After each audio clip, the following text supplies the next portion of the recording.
Good morning, everybody. Welcome to Banter with Beth. I'm Beth Lane, and every Wednesday morning I bring to you different artists, activists, scholars, scientists, everyone who has something to contribute to the conversation about Holocaust awareness. Good morning, Mai. I am so excited to bring to you, hey, Dina, an extraordinary woman who is part of our team here at Would You Hide Me. Mai Amalie Bak is the producer of a narrative short film called Atana, and I can't wait to bring her on to discuss it with you. Good morning, Caroline. So let me bring Mai on. There we go. Hi, good morning to you. Good morning. It's so nice to see you this morning. It's good to see you too. Thank In you. a different way than we normally do. I know we're usually on Zoom together, but today it's Instagram, and I'm just so happy that we were able to work this out today. So I was just about to tell everybody that I am actually speaking this morning from the sacred lands of the San Gabrielinos, otherwise known as Santa Monica. And to enhance the experience for our guests that are visually impaired, I am a Caucasian woman with brown eyes and brown hair. I'm wearing red glasses. And today I have on kind of a black and blue and white floral top. And behind me is a white wall and a brown bookcase. So for our guests to get to meet you, go ahead and let them know, what's going on over at your place. Yeah, so I actually did some research too, because I know we like to do this thing where we talk about the indigenous lands and everything. And I'm currently in Laguna Niguel, California. It's in Orange County.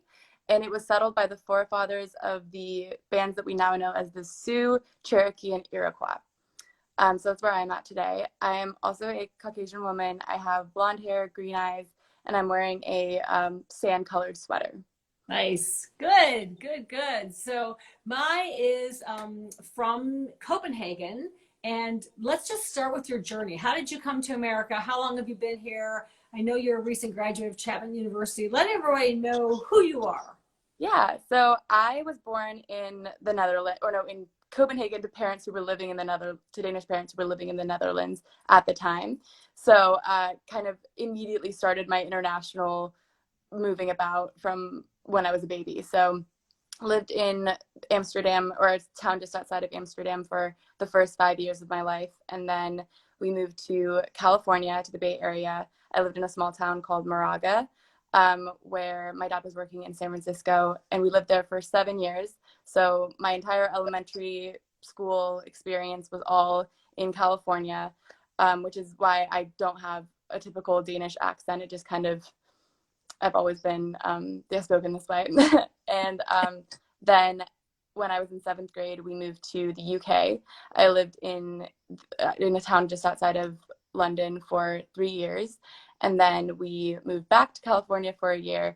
And then finally, I went to Denmark to finish high school with my family. And that was the first time I actually got to live in Denmark, learn Danish in school. I'd only ever learned it from my parents. So that was a really great experience. But at that point, I really knew that I wanted to be a storyteller. I've always loved stories. I've loved writing, reading. It's just always been a part of my life and something that I've really been passionate about.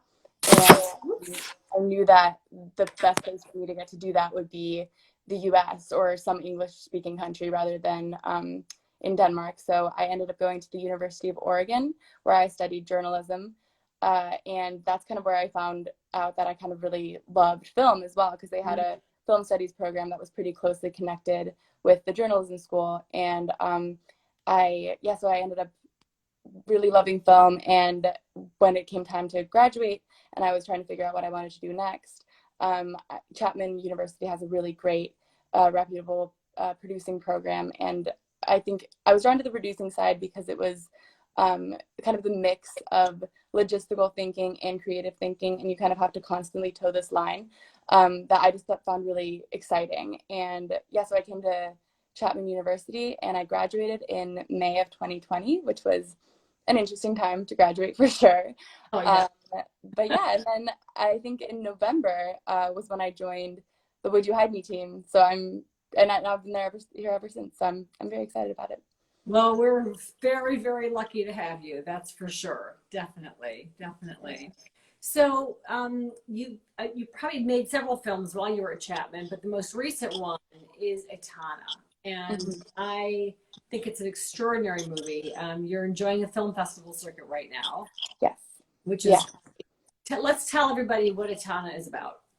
So Itana is it's a day in the life of a really pivotal moment in this young woman's life. She's a teenage soldier who was kidnapped by a rebel group in a fictional African country. It's based on an article that the director and writer Marion DePontes she read about child soldiers, and that a fair amount of them are actually female, which is it was surprising to me to hear it as well, because you don't often really think of that. But so Itana is the main character. She is grappling with kind of either becoming this very hardened, trained soldier, kind of in the image of her commander Nafisa, who is also a woman and is extremely tough and very closed off in her emotions. But Itana is kind of different. She kind of clings to this hope that she still has inside of her, and is just a really deeply empathetic person. And that only becomes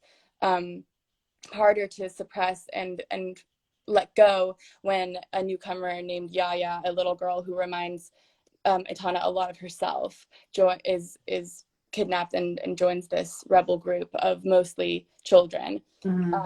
And so it's kind of this moment, this 24-hour period in her life where she either has this opportunity to escape and to take a stand and kind of get away from this and have her freedom, which she so desperately wants, or to just give up and kind of become this hardened person.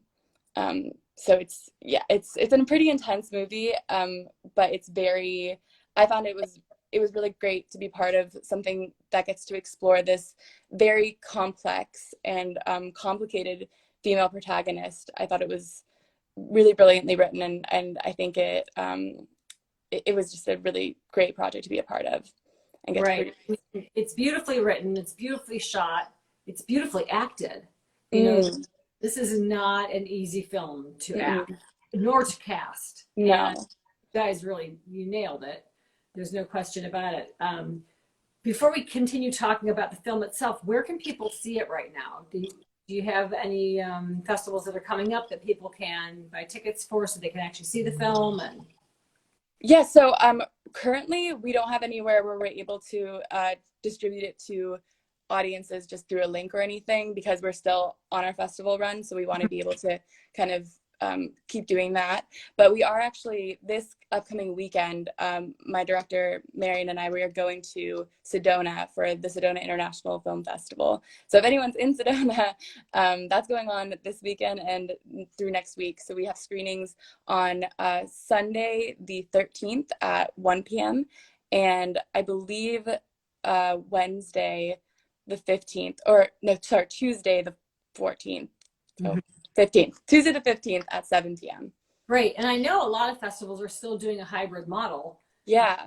So exciting that you actually get to go. Oh my God, it's going to be amazing. I'm very, very excited. Theater, right? But so many festivals are still doing hybrid, and they may even continue to do hybrid so that people can actually buy a ticket to the festival and watch it online. Yeah. So do you happen to know if Sedona has a hybrid model? Sedona does not. Okay. But yeah, that was a really great part of back in April, we were part of the Cleveland Film Festival, and they were all virtual, which obviously was a bummer. It would have been great to get to go to Cleveland, but it was like the silver lining was that I got to share the link with a ton of family and friends in the US that were all able to watch it. So that was really great. And yeah, it was cool getting to watch it from home, and getting to be a part of it, because that was I think that's something that I really hope sticks around with these COVID changes that we've seen happening to festivals, because I think it's great to make films more accessible to a wider audience and not just to people who can attend in person. Yeah, not everyone can make it to a film festival. Not everyone can afford the trip. Exactly. And, there are so many smaller films in particular that we just don't ever have access to. And this is one that I think is so significant and so important. It's amazing how the timing of art and what is, gosh, I should know this quote off the top of my head. But you know, art reflects life, and life, you know, just the imitation of art and life, and how it always happens. And you know, recently we in the news we've had this federal judge here in California who's overturned a decades-long ban on assault weapons. Mm-hmm. It's kind of mind-boggling that that he has done this, and that he has likened an assault weapon to a like a Swiss Army knife. Yeah. It's just like, what? So I haven't dug too deep into that, all that litigation and why and so forth, but it certainly is something that's arresting and worth investigating a little bit more. Mm-hmm. So, and especially when someone's overturning something that's been around for decades long, it's just kind of, it's like natural, I don't know, it's common sense. Does any civilian ever need an assault weapon? Mm-hmm. And particularly when you think about the access that people, especially young people, would have to assault weapons. But without getting so political into that arena, your film really focuses on child soldiers, and Mm-hmm. child soldiers who are told that they are no longer children, that they are now responsible for protecting their lives and their land by using assault weapons. Mm-hmm.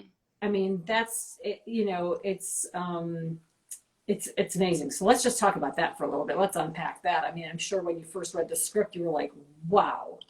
Yeah, I mean, I think that one thing that really stood out to me about the script and about this particular moment in her life is that we are kind of seeing this moment where she is choosing whether she's going to hold on to this hope and love for freedom, or really shut off her emotions and kind of become a machine. And you kind of see the different you see Nafisa, who's her commander, who has obviously already gotten there and is fully like a very ruthless leader. And you have her counterpart in Yaya, who's the young girl who represents this idea of, well, this is who I used to be, and this is who I still, like, deep down really do want to be. And I think that is just, it's a really tough moment to witness. I think it makes you kind of a little bit, yeah, it's an uncomfortable thing, but it's also, it ends up being obviously like a very beautiful story of like hope persisting and love, like wanting freedom coming through rather than being trampled down by those who seek to oppress her and keep her in this mentality of just kind of, you're here to serve one purpose. Right, right. Because of course, Atana was kidnapped. Isn't that correct? Yes. Yeah. Mm-hmm. Yeah. So it's just a very, I was really drawn to it, especially also because seeing it from a woman's perspective. I think one thing that Marion has said that has really stuck with me is that her goal with this film as the director and as the writer was to kind of explore these dark and light places that women especially navigate, you know, like through, she has this motherly instinct over Yaya, but at the same time she has been kind of trained to ignore that and to turn on that. And I think that that was just a really interesting dynamic to explore, kind of how she as a woman who's, or as a girl who's becoming a woman, kind of is tackling that and changing in that way. Right, right. Mm-hmm. So tell us about the process of making the movie. This was not an easy film to make. It was not. Yeah, it was. You get to hold the bag. I'm like, okay, let's figure this out. Let's figure out our locations. Let's figure out how are we to do everything in the effort of trying to make this film the most realistic and the most engaging for a viewer to really buy into the fact that this is a story that is not too far from the truth. Mm-hmm. Yeah, so it was definitely a tough film to produce. It was an exciting challenge, though, because we had these really great ideas to start with that we were lucky to be, or we had to write all these proposals to get to shoot further away from where we were, and having to just really convince our like board of advisors that this was where we needed to go, and this is what it needed to look like. Because anywhere else, I mean, we would have had to travel to we would have had to travel to somewhere in Africa if we were going to have it look like it was believable. But luckily, there is a place in near Palm Springs. It's called the Salton Sea. It actually used to be a very popular tourist destination back in the 50s.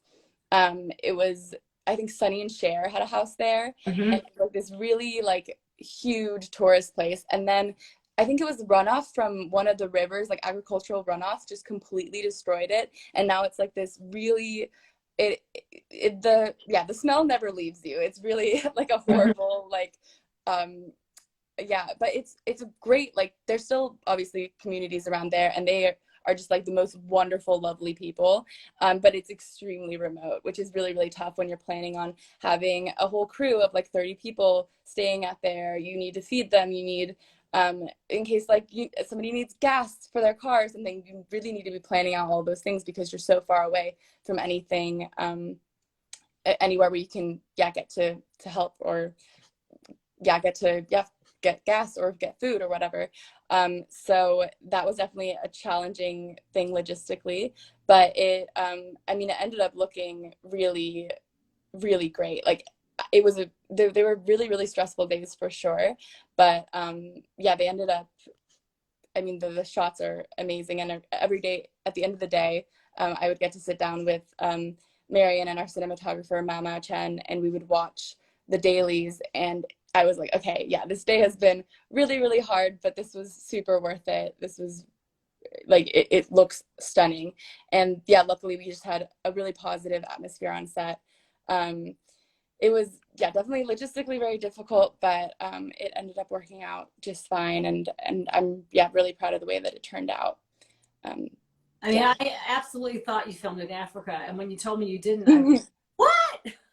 Yeah, it looks, I mean, I think it looks, it was, I was really, really happy with just, I mean, or Marion and Mama, the way that they worked together as a cinematographer and director was just like incredible to watch. And it made every like hard, like difficult part of trying to pull it off logistically, it was so worth it because it was just stunningly gorgeous. And yeah, like you said, the acting was incredible. We had some actors who really put like every bit of their souls into it. And that was, I felt really, really, really lucky. Right, right, right. And how did you go about finding your actors? That was a really interesting ordeal because we were obviously casting for Atana. We went through casting sites, and Vivian, our lead actress who played Atana, she when she auditioned, we had like sides for her to read, and there was this one scene that was very emotional, and it doesn't say in the script that she starts crying, but on like she just was reading the sides and then just tears, and we were just like, oh my gosh, this woman, she's an incredible actress. Like she's just like completely like really, really just committed to the role. And then the second the scene was over, she was like herself again, and I just thought that was incredible. And then with Yaya, we saw a lot of child actresses, obviously, and a lot of them had their mom come in with them, which is totally fair, and that's absolutely because they were children ages like 6 to 10, and she just came in. Her name's Trinity Jones. She just came in completely on her own and did her lines, and she was incredible, and she was so much fun to have on set. We had a lot of child actors, especially background actors, and they all just ended up getting along quite well, and Trinity was just like an incredible, like a fun spirit to have on set. And with Nafisa, that was a harder role to cast. That was definitely one that was a little difficult. But at the same time that we were casting, Marion, the director, she was first assistant director on another set of one of her friends, and Georgina Okun, who ended up playing Nafisa, was in that movie as well. And she was like, oh my gosh, I want her to read for Nafisa and see if we can make something work. And it ended up working great. And it was, I mean, I was so impressed. There were days where we were shooting the really emotional stuff where everyone on set was just like completely emotionally drained. And these women, especially Georgina and Vivian, the way that they would just completely like give themselves to the role, like I was so blown away. It was incredible to watch on set, and it was incredible to watch in the film. I'm just completely so impressed by anyone who can really just take on those emotions that heavy, for scenes that are so difficult. Right. Yeah. Yeah. No, it's amazing. And so I'm sure that viewers will ask me, well, what does this have to do with Holocaust awareness? And to me, it's all part of the same conversation about people being displaced, people being persecuted. And so I wonder if you could talk a little bit about that and how it's been going from a project as intense as Atana is to this project, which has its own, moments of intensity that I think our viewers will see in the next couple months. But Yeah. yeah, I think that whether it's in a narrative project or if it's in a documentary project, it's just important to get those kinds of stories documented and to try to be as true to what those emotions feel like, no matter what the topic or the specific place in the world that it's taking place. I think that it's just incredibly important to tell these stories and to try to get people to get into that person's shoes, to kind of step into the feeling of what that might feel like to be to live in that way, especially for people who, like, luckily in places like the United States for the most part, or people who are from more privileged backgrounds, that they're able to kind of get themselves into a situation where they can empathize with it, whether that's through a documentary where you're getting firsthand experiences of actual stories, or whether it's through a narrative story where you're getting a representation of it.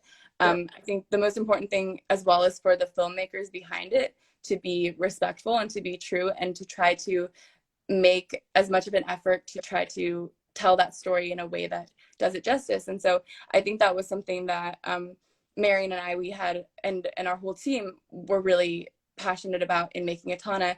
And that's something that I obviously immediately saw with Would You Hide Me, is your commitment to just telling the story in a way that is honoring the people who experienced it and the people who went out of their way to do good things and to help and to break with what they're being told to do, and what is the safest choice for them, Right. in order to do what's right, and the part that fulfills humanity. And I think that's what you see in both my film in Atana and in Would You Hide Me, is that the good always triumphs over the evil. The people who choose choose humanity and who choose empathy are always the ones that are going to fare better.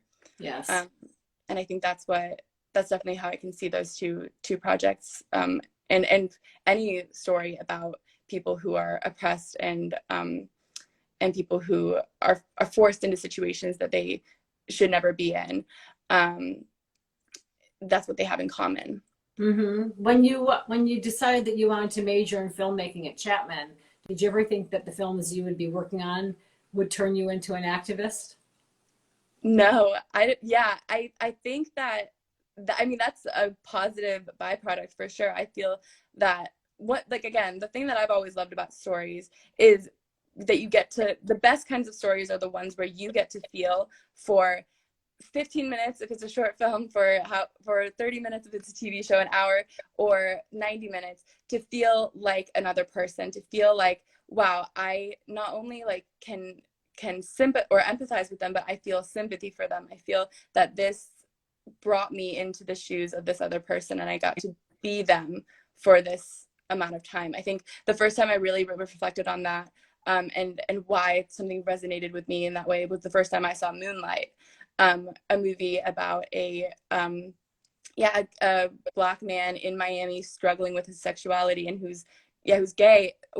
Like, on paper, why would I ever have, like, identity wise, something in common with him specifically? But the way that Barry Jenkins, he made that film, like, I felt like I think in a lot of people, that was why it resonated with a lot of people, was because you really feel like you were that person for however long that movie was. And I think those are the best kinds of films where you can really like step inside the mind and eyes of another person. And that takes a really good filmmaker, a really good script, really great actors. It takes all the process or all the parts of the filmmaking process to make that happen. Mm-hmm. And I think that's a really cool part to be a part of. And it does make you look at the world outside of the film in a different way. Mm-hmm. And is there anything specifically about Atana that well, tell us your director's last name. We've heard her first name a few times. Oh, DePontis. So it's DePontes. Yeah. Okay.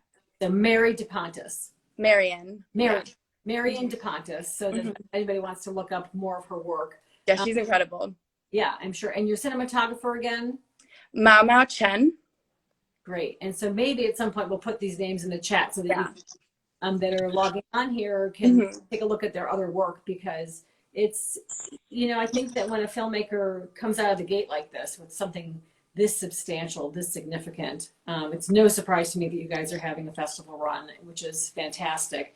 But there's going to be more to come. And it would be unusual, I think, that after having made a film like Atana, that their next films, whether they're working together or not, are something that also don't speak to the heart in a way that is this substantial and this meaningful.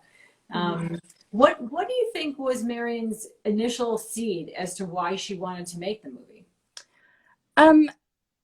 Marion has always, from our conversations and from what I've heard her speak about Atana, she has always really wanted to approach the female gaze way of filmmaking, where you're kind of, as a female filmmaker, also speaking to women and representing women in a way that portrays all their nuances rather than just making them two-dimensional characters. So that's her philosophy as a filmmaker, as far as what I've been able to see and what we've talked about. And then she read this article in the New York Times about these child soldiers who were freed, and how a substantial number of them were women. And so that's kind of how this idea started percolating. And having grown up she's from South Africa herself, so having grown up in a place where this is a conversation, where people are talking about these kinds of things, I think that was kind of where the whole thing came from. And she is also very big on science fiction and magical realism, which is why there are magical realism elements to Atana as well. So that's kind of, I think, where the whole thing came from. And I mean, yeah, reading the script for the first time was already a very well fleshed out story, and she had a lot of incredible ideas as to how it would be filmed and how it would come to life. Mm-hmm. I mean, there's no question that the magical realism, I think, brings it to a whole new level of experience for someone to really take in.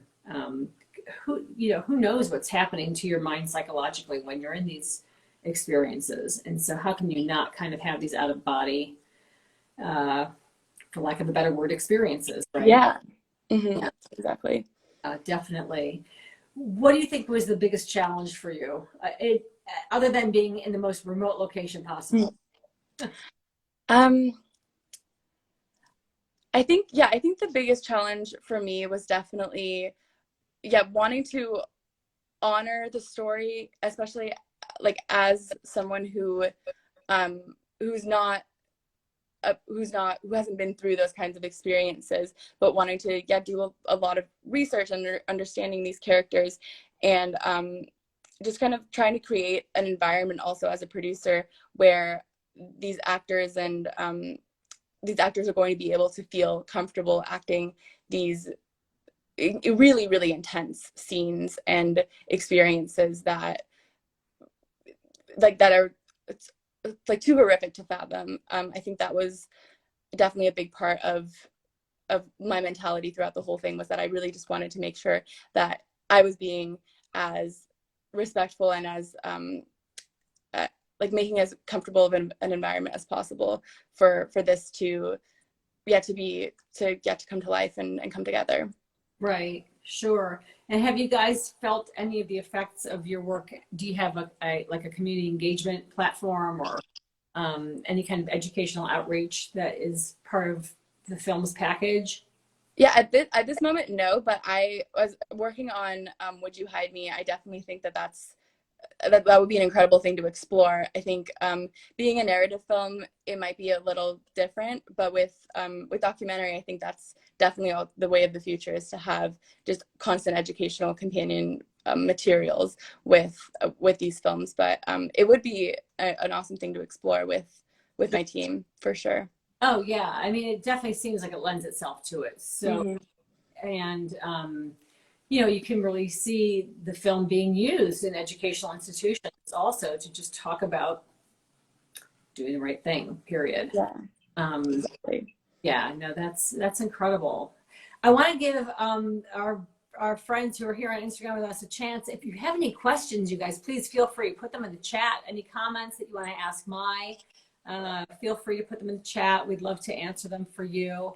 And but just like in our last few minutes here, so eventually one day, Would You Hide Me will be launched and off and running. We think, you know, on the one hand, thank goodness we're far away from that milestone, but on the other hand, you know, oh my gosh, we want it to happen as soon as possible. But we're taking our time, so we're doing it right. And I feel so lucky that I get to have you on the team as the other half of my brain. Thank goodness. But what do you think is next for you after Would You Hide Me?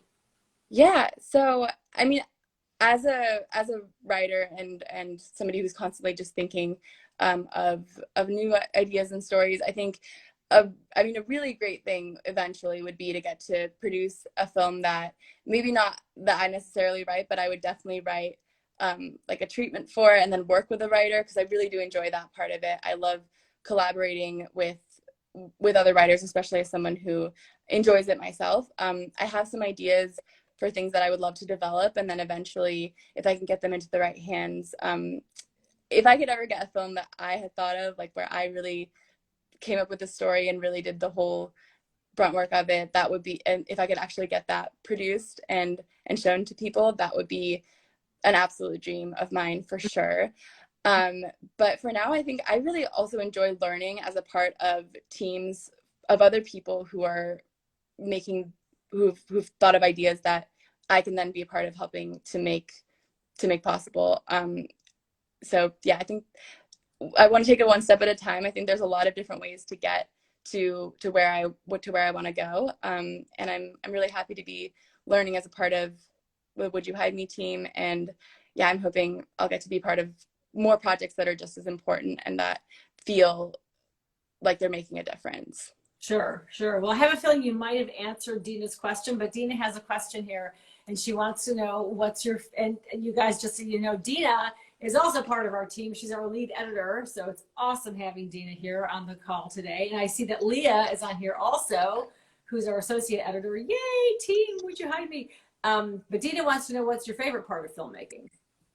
My favorite part of filmmaking is definitely getting to, so because of the way that filmmaking teams are built up, everyone has their own competency, the thing that they're really good at, that they're doing, and we all rely on each other so heavily to work to like use those strengths to make the full project. And I love like watching Marion and Mama in the desert and on set and like on the stage, like watching them like set up shots and do the things that they're really, really good at, and kind of learning about it just by looking at it, learning about editing, learning about all those other different aspects of filmmaking that where I'm more on the producing side of it, getting to like just learn from watching all of them and watching them be incredible at the things they do, is definitely my favorite part of filmmaking. Just being a part of a really good team where you feel like everyone takes the trust that we all have in each other really seriously and really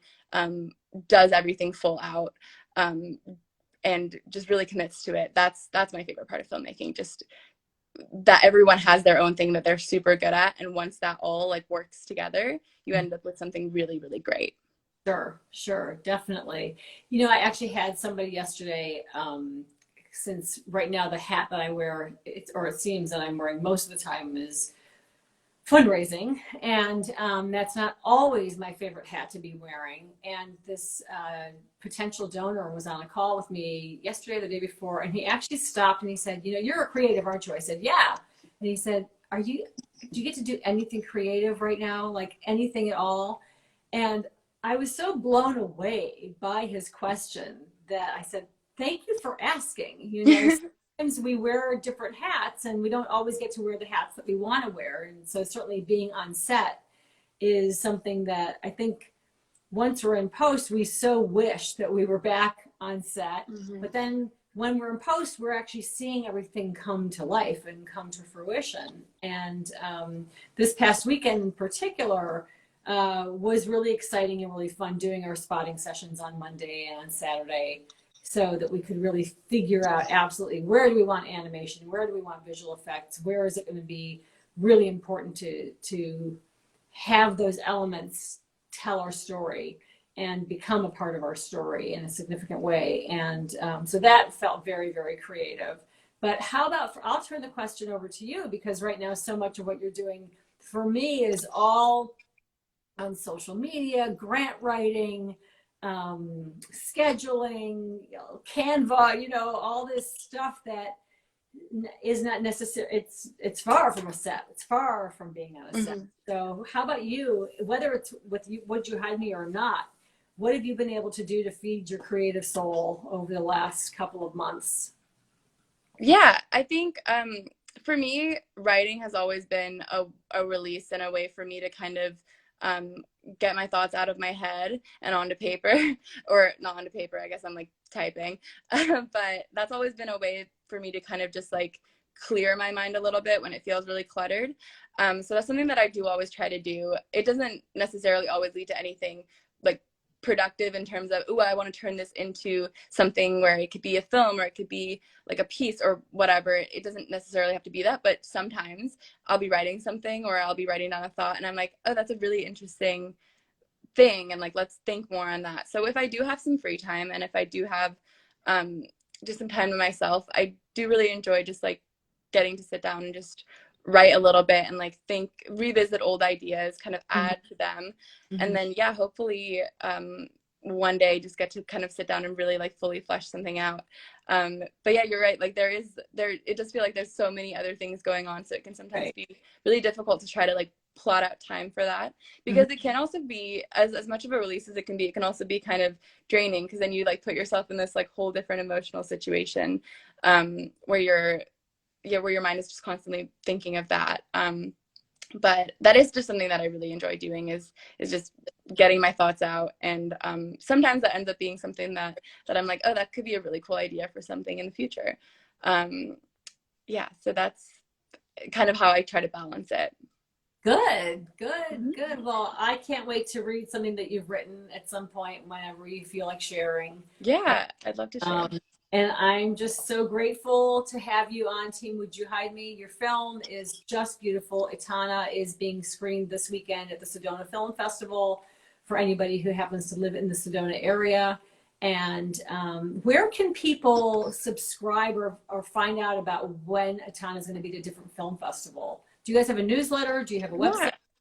So we're on social media. We're on Instagram as Etana Film, and we're on Facebook as Etana Short Film, I think. So we're ETANA, you guys. ETANA, yeah. Yeah, so that's where we're at. We try to post updates and everything when we have new things coming up. So if you guys want to follow there, that would be great. Good. Well, thank you for coming on. Thank you for having me, Beth, today. It gives me joy to bring team members on. It brings me it's joy. fun. Yeah. So thank you for being willing, and for sure. Thank you for sharing all of your stories about Etana. I wish you guys a great screening this weekend. And thank you. Really, yeah, we're really excited to share it in person. Oh, good. All right. Well, I'm sure I'll see you like in the next 15 to 30 minutes. Sounds good. On all right. Call instead of Instagram. But thank you everybody for tuning in today. Please hit like, hit subscribe, join us here on social media. You can always go to Beth Lane Film and sign up for our newsletter. And I hope everybody has a really amazing Wednesday. Our guest next week has canceled, so we are filling in right now. We'll let you know who our next guest is going to be, and then the week after that we have Rabbi Shoshana Conover from Temple Sholem in Chicago, and really excited to bring that to you. So everybody have a fabulous Wednesday. Thanks for tuning in. Bye.